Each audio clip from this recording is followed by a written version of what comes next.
যে একটা লোক ডায়াবেটিস হওয়ারও 12 বছর আগে বা 10 বছর আগে তার ইনসুলিন বাড়তে শুরু করে।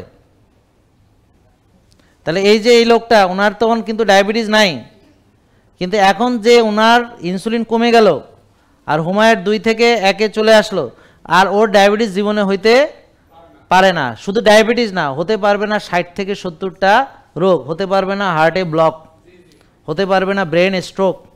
আমার কথা বুঝতে পারছেন? ফ্যাটি লিভার হতে পারবে না, রক্তনালীতে চর্বি জমা হতে পারবে না। মানে যে কটা রোগ আমরা আলোচনা করছি, কোনো রোগ আর হতে পারবে না যদি সে এই রিপোর্ট ধরে রাখে।